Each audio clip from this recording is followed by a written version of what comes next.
Evening friends, आज की update कुछ इस प्रकार से है। आज हम बात करेंगे अमेरिकी कंपनी की। अमेरिकी कंपनी ने चांद पर अपना अंतरिक्ष यान उतार कर इतिहास रच दिया है। इस उपलब्धि को हासिल करने वाला यह दूसरा निजी मिशन था। फायरफ्लाई एरोस्पेस का ब्लू गोस्ट मिशन एक रविवार 2 मार्च को अमेरिका के स्थानीय समय अनुसार सुबह 3:34 चंद्रमा के उत्तर पूर्वी हिस्से में उतरा। टेक्सास के ऑस्टिन में मिशन कंट्रोल रूम में जब इसकी घोषणा की गई तो टीम खुद से झूम उठी। अमेरिकी स्पेस एजेंसी नासा की कमर्शियल लूनर पेलो सर्विस पहल के हिस्से के रूप में ब्लू घोस्ट मिशन 1 चांद पर 10 वैज्ञानिक और तकनीकी उपकरण पहुंचाए। 15 जनवरी को हुआ था लॉन्च। नासा से समर्थित इस मिशन का उद्देश्य भविष्य में लागत को कम और आर्टेमिसिस का समर्थन करना है।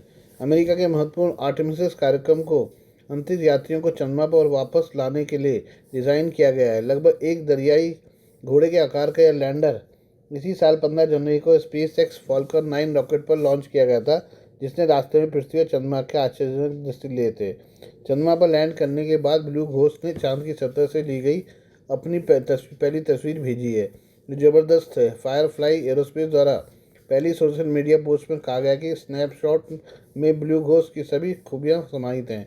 शास्त्रीय महत्वाकांक्षा, अजय प्रेरणा और नवाचार की भावना।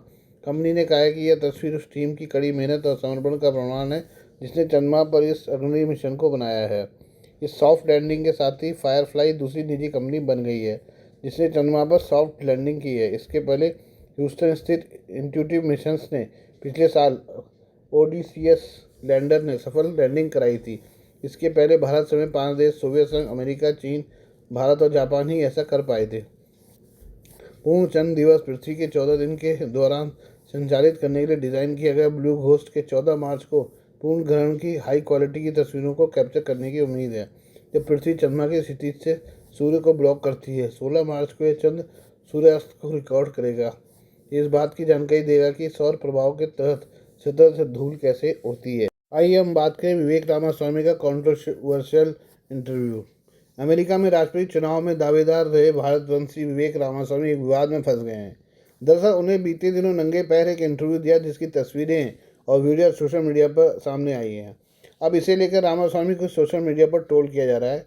यूजर्स उनसे अमेरिकी विरोधी और असभ्य तक कह रहे हैं। कई यूजर्स विवेक रामास्वामी का समर्थन भी कर रहे हैं। कैसे शुरू हुआ विवाद? दरअसल बीते साल एक लाइव स्ट्रीमिंग रिकॉर्ड के दौरान विवेक रामास्वामी नंगे पैर बैठे थे। ये लाइव स्ट्रीमिंग रिकॉर्डिंग विवेक रामास्वामी के घर में हुई थी। अब इसे लेकर सोशल मीडिया पर चर्चा छिड़ी हुई है। कुछ यूजर्स ने रामास्वामी पर निशाना साधते हुए लिखा कि विवेक रामास्वामी कभी भी ओहियो के गवर्नर नहीं बन पाएंगे। यह अमेरिका में अस्वीकार्य है। एक अन्य यूजर ने लिखा है कि विवेक को इंटरव्यू के दौरान कम से कम मोजे पहनने चाहिए थे।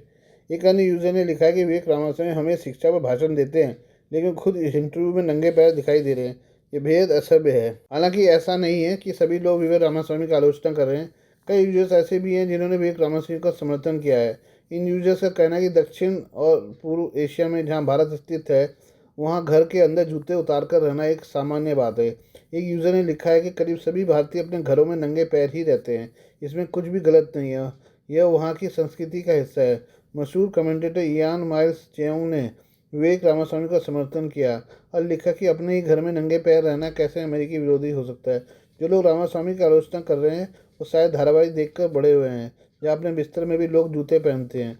विवेक रामास्वामी ने खुद भी इस पूरी बहस पर प्रतिक्रिया दी और पूरे मामले को तूल न देते हुए आलोचकों को चुप करा दिया। आइए हम बात करें अमेरिकी राष्ट्रपति डोनाल्ड ट्रंप और जेडी वेंस, साथ में यूक्रेन के राष्ट्रपति व्लादिमीर जेलेंस्की। अमेरिकी राष्ट्रपति डोनाल्ड ट्रंप, उपराष्ट्रपति जेडी वेंस और यूक्रेन के राष्ट्रपति व्लादिमीर जेलेंस्की के बीच हुई जुबानी जंग के बाद असमंजस की स्थिति पैदा हो गई है। मीडिया के सामने 40 से 45 मिनट तक चले इस हाई वोल्टेज ड्रामे ने हर किसी का ध्यान खींचा है। मुलाकात के दौरान क्या क्या हुआ वो अब धीरे धीरे सामने आ रहा है। मीडिया रिपोर्ट के मुताबिक अमेरिकी राष्ट्रपति डोनाल्ड ट्रंप से बहस के बाद यूक्रेन के राष्ट्रपति वोलोदिमीर जेलेंस्की और उनके यूक्रेनी प्रतिनिधिमंडल को बिना लंच किए व्हाइट हाउस से जाने के लिए कह दिया गया। दरअसल मुलाकात के बाद डोनाल्ड ट्रंप, जेडी वेंस और यूक्रेन के राष्ट्रपति वोलोदिमीर जेलेंस्की के साथ दोपहर का भोजन करने वाले थे। इसे लेकर खास तैयारियां की गई थी। लंच को लेकर गाड़ियां व्हाइट हाउस भी पहुंच गई थी। पकवान व्हाइट हाउस में सज भी गए थे। इस दौरान दोनों नेताओं के बीच तीखी बहस हुई और माहौल बिगड़ गया। इसके बाद यूक्रेनी राष्ट्रपति जेलेंस्की कॉन्फ्रेंस रूम से बाहर निकल गए। ट्रंप और जेलेंस्की के बीच व्हाइट हाउस में बैठक करीब 40 मिनट तक चली, लेकिन आखिरी के 10 मिनट में बनती बात बिगड़ गई और दोनों नेताओं के बीच बैठक किसी सहमति पर पहुंचने के बजाय तनाव चरम पर पहुंच गया, जिसके बाद मीडिया को कमरे से बाहर जाने के लिए कह दिया गया, जिसके बाद जेलेंस्की प्रस्तावित दोपहर के भोजन में शामिल हुए बिना चले गए। यूक्रेनी मंत्रिमंडल के लिए लाए गए लंच को व्हाइट हाउस के कर्मचारियों को परोसा गया। बताया जा रहा है कि यूक्रेनी प्रतिनिधिमंडल पास के ही कमरे में करीब 1 घंटे तक इंतजार करता रहा। उन्हें लगा था कि ट्रंप लंच पर बैठेंगे तो दोनों नेताओं के बीच बनी तनाव की स्थिति कम होगी और फिर चीज़ों को ठीक करने का मौका मिलेगा, लेकिन कुछ नहीं हुआ। इसके बाद व्हाइट हाउस की ओर से उन्हें जाने के लिए कह दिया गया। व्हाइट हाउस के एक अधिकारी ने कहा कि यूक्रेनी प्रतिनिधिमंडल बातचीत जारी रखना चाहता था, लेकिन उन्हें मना कर दिया गया। इससे जेलेंस्की और गुस्सा गए और व्हाइट हाउस छोड़कर तुरंत होटल चले गए। मीडिया रिपोर्ट्स के मुताबिक व्हाइट हाउस ने यूक्रेनी प्रतिनिधिमंडल को लंच के लिए आमंत्रित नहीं किया। उनके खाने के लिए spring green salad, rosemary roasted chicken और क्रीम ब्रूले जैसी खाने की चीज़ें बनाई गई थी, जिसके बाद यूक्रेन के प्रतिनिधिमंडल के लिए बनाए गए खाने को व्हाइट हाउस के कर्मचारियों को परोसा गया। सीएनएन की रिपोर्ट के मुताबिक ओवल ऑफिस में हुई बहस के फौरन बाद डोनाल्ड ट्रंप ने अपने प्रमुख सलाहकारों के साथ बैठक की, मीडिया के सामने हुए घटनाक्रम को लेकर राय मांगी। इसके बाद ट्रंप ने फैसला किया कि जेलेंस्की बातचीत को आगे नहीं बढ़ाएंगे। उन्हें विदेश मंत्री रूबियो और अपने राष्ट्रीय सुरक्षा सलाहकार माइक वोल्ट्स को यह संदेश देने का निर्देश दिया, जाकर कह दो कि जेलेंस्की के अब जाने का समय हो गया है। यूक्रेनी राष्ट्रपति वोलोदिमीर जेलेंस्की ने कहा कि यूक्रेन शांति चाहता है, लेकिन बिना सुरक्षा गारंटी के न्याय संगत और स्थायी शांति संभव नहीं है। जेलेंस्की का यह बयान रूस के साथ चल रहे युद्ध में संघर्ष विराम को लेकर अमेरिकी राष्ट्रपति डोनाल्ड ट्रंप के साथ शुक्रवार को तीखी बहस के बाद आया है।